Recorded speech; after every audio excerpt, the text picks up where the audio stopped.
Magandang araw sa atin mga kalingap. Mga kalingap, dara may mabigat na problema. Pero bago po yan mga kalingap, kung bago pa lamang kayo sa channel ko, baka naman po pwedeng pa-like and subscribe my channel para lagi po kayong updated sa aking videos. At kung pwede, sana patapusin muna natin ang video na ito para alam natin ang nilalaman nito, at huwag din po natin kalimutan mga kalingap na pakisuportahan ang ama ng kalingap na si Val Santos Matubang at Kalingap Rab Matubang, pati na rin ang viewers na laging sumusuporta sa aking channel at reactioners. Maraming salamat po. Mga kalingap, dara napasigaw at umiyak dahil sa kanyang marinig. Sino kaya ito?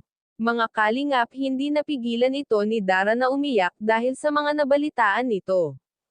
Nagulat na lamang ito si Dara mga kalingap na may biglang pumunta mga kalalakihan sa kanilang bahay para ibalita ang nangyaring injury sa kanyang kapatid.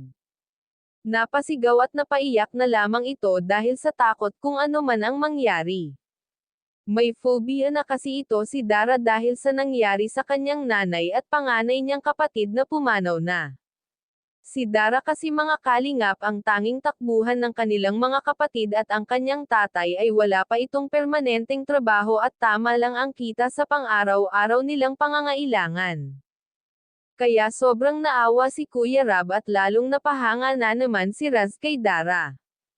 Habang kinakausap ito ni Raz si Dara, ay hindi mapigilan ni Dara ang pag-iyak dahil sa kanyang mga kwento.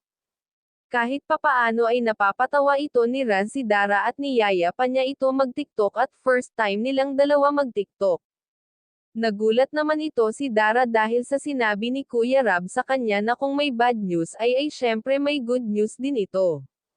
Laking gulat ito ni Dara dahil binigyan ito ng malaking halaga ng kanyang loyal na sponsor na kung saan siya din ang nagbigay ng kanyang cellphone.